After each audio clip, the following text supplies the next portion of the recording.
天气一热就想吃点不腻的甜品，爱喝酒的、不爱喝酒的都可以试试这款红酒炖梨。我用的是这种皇冠梨，去皮以后对半切开，然后去核，放在淡盐水中浸泡片刻，防止它氧化。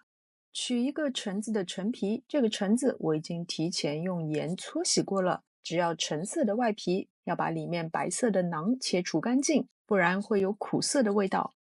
再准备30毫升的新鲜橙汁，把梨、橙皮、香料和冰糖放入小锅中，倒入400毫升的干红，再加入橙汁和100毫升的清水，大火煮开以后转小火炖15分钟。炖的过程中，如果觉得有需要，可以适当的翻面1到2次。炖完以后，把所有的配料都捞走，锅中只留梨肉和红酒，自然冷却以后放入冰箱冷藏至少4个小时，而我通常是习惯冷藏1整晚。冷藏了1晚的梨颜色更深了，呈现出一种古典玫瑰般的哑光质感。酒早就在炖煮中挥发了，虽然没有酒精的冲劲，但红酒的韵味还在，伴着果香和一点点香料的气息，温柔又治愈。我把梨肉切成薄片，然后摆了一个玫瑰花的造型，撒上糖珠和金箔，足不出户也能感受一把米其林。偷偷告诉你，冰镇后的红酒炖梨配上香草冰淇淋，